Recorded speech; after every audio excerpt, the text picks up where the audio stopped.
Have you ever felt like you were in a hot air balloon looking down through a toilet paper roll? Well, this game made me feel that way. Let's talk about it. I'm a 90s kid that only had Nintendo consoles and games to play. I was barely aware of other consoles and handhelds, and I only had a little dip into Sega Genesis at my cousin's house. We played Sonic, Streets of Rage, Family Feud, and Golden Axe. But back at my house, I was given an NES and a Game Boy before I was even old enough to go to school, and from there I always gravitated towards Nintendo hardware and games. Throughout my childhood, I wasn't familiar with much outside of Nintendo. Like I said in my Luigi's Mansion 3 video, I didn't follow gaming news closely when I was younger. As I got older, I started to follow news of upcoming games. I also learned a lot about older gaming series as well. One of these older series is Grandia, so when the Grandia HD collection was released on the Nintendo Switch, I was eager to try it out because I love older games, especially older JRPGs. So this game is totally new to me. No nostalgia goggles here. As I stated before, I bought the Grandia HD collection to play the first Grandia game. The original was released in 1997 only in Japan on the Sega Saturn. Later in 1999, it was released to North America on the PlayStation 1. I guess I'm over 20 years late to the party. Let me start off saying that the sprite work and animations are exquisite. The whole game is quite colorful, which fits the young protagonist's carefree wish to explore and learn about the world outside his small town of Parm. There are darker areas in the game to fit with a darker part of the overarching story, but even some of the enemy designs were colorful. A great example of this would be the Gaia Battler. Technically it's a boss, but they do appear several times in the story. I love the anime art style of all the characters and the facial expressions they make as they interact with one another.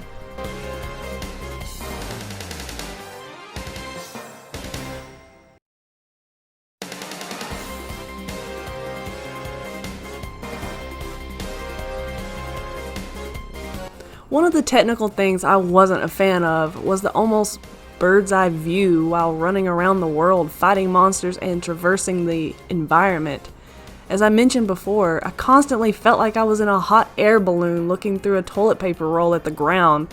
I only had a narrow area of vision. I understand I shouldn't be able to see across the continent, but come on, I want to see a little bit more than the immediate area around me.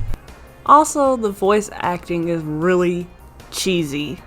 It can be moving in emotional scenes, but other times it comes off stale. Some characters have dialogue that has awkward pauses in between sentences. It's not horrible, but it doesn't totally break from the immersion, but I can forgive it a little for being a product of its time. But dude, the music is top notch. I love the battle themes, especially the Gaia Battler theme and the regular battle music. I enjoy that the songs change depending if you initiate a battle or you were ambushed. Some wild areas have a simple drum beat track, which makes it feel atmospheric. I listened to a lot of the soundtrack while drawing this picture of Justin.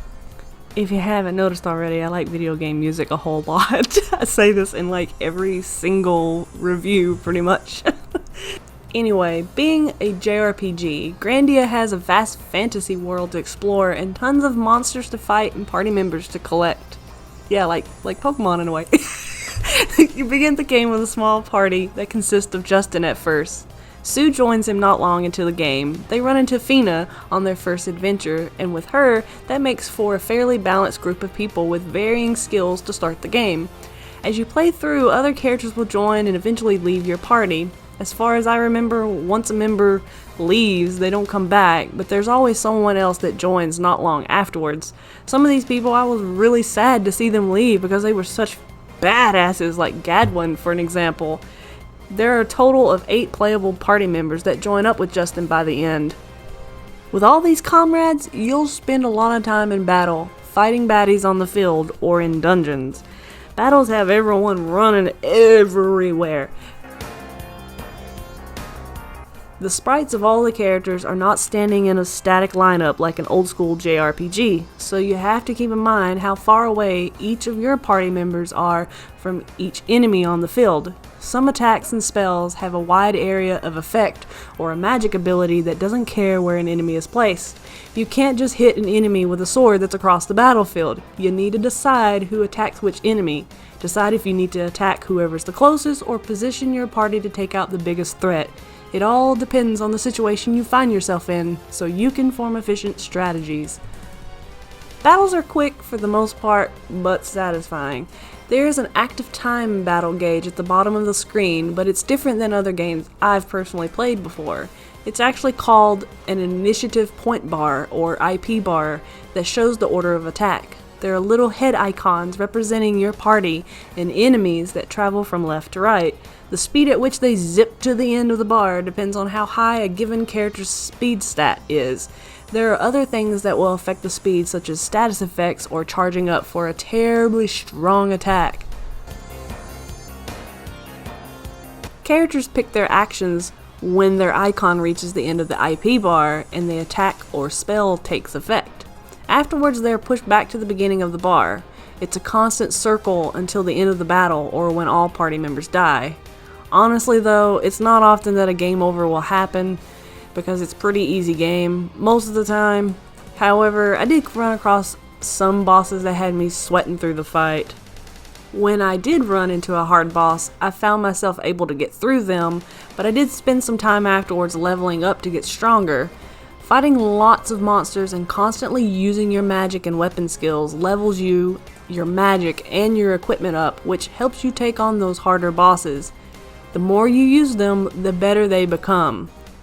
This also helps you learn new skills by mastering old ones. You can easily overpower regular enemies, especially if you stun them with a critical hit.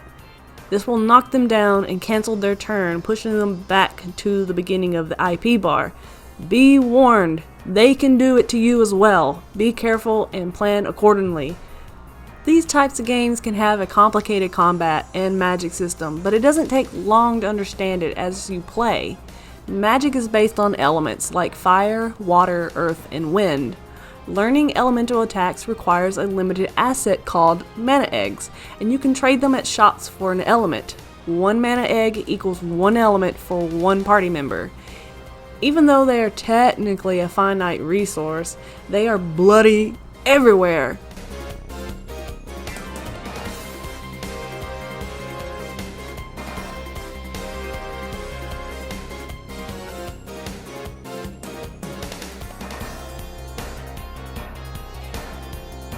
They seem to be the type of item that should be rare, and when you find one at last, it should be a hard decision what element to buy and who to give it to.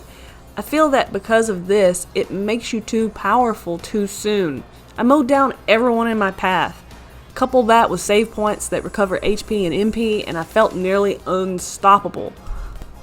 It's a fairly linear game, and some of the areas are closed off for good once you leave it, but understand that as part of the story, you are trying to progress to the next part of the world.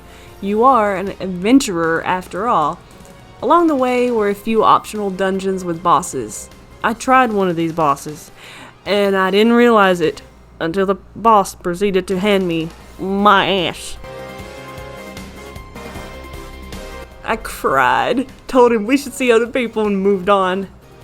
I'm not the kind of player that has to complete every little thing in a game. I just want the overall story. Oh, and speaking of story, it's lighthearted at first but flows from silly to serious. Obviously it gets more grave as the game progresses, but there are tender moments that build relationships between everyone and shape their personalities. There are moments in between action and exploration that gives the player a short break for character development, which makes them feel genuine and complex like real-life friends. They are well written even though some of the voice acting is faulty. Characters mature emotionally and mentally along with their personalities, becoming more believable. You come to love them so much. So the story starts off with Justin in his small hometown playing with his friends. He's very naive about what is going on outside. He dreams of becoming a great adventurer like his dad. His mom was a famous pirate. He wants to see the outside world and what lies beyond a place called the end of the world. What's that, you say? Well, I don't want to spoil the meat of the story, but it's definitely not the end of the world. In fact, it's about halfway through the game, and there are a lot more weird places and people to see. Discovering ruins in ancient history unveils deeper truths about a mysterious race of people called the Icarians that is believed to possess wings. Justin and friends also stumble across the sinister plot of a military force led by a absolute crazy dude. Your team gets tangled up in these deeper plots, and it's up to you to save the world from destruction. Pacing of the story wasn't too slow, but the game spends just the right amount of time in an area or subplot to flesh out its contents without overstaying its welcome. Okay, being a sucker for a good love story, I really enjoyed the romance that was built between Justin and Fina. They were a bit oblivious at first about their feelings. Looking at you, Justin. But they grow to rely on each other, not only for physical strength, but emotional strength as well. Aww. Their romance unravels so naturally. As you travel, you come across villages or towns. These places mostly act as a resting area, and they allow you to stock up on new supplies and weapons. They propel your party to the next dungeon or open region, as well as lead you into the next section of the story. The towns felt lived in with so many NPCs to talk to.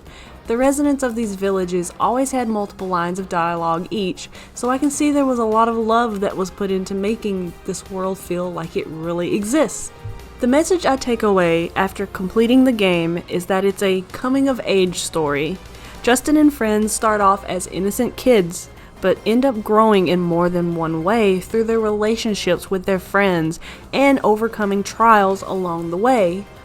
Also, the post-credit scene made me tear up. Seriously, I love when games hit me hard in the feels. Just punch me in the... Oh! So Grandia is a classic game that I should have played a long time ago, but I'm really happy I had the chance to experience this wondrous title. It holds up surprisingly well. It's a ton of fun that lasted over 60 hours long, which is about typical for a JRPG. There was never really a dull moment while I played because I was either enjoying the story or jamming out to that bomb-ass music. It's a title that's not quite underground, but it's one that's not as well known.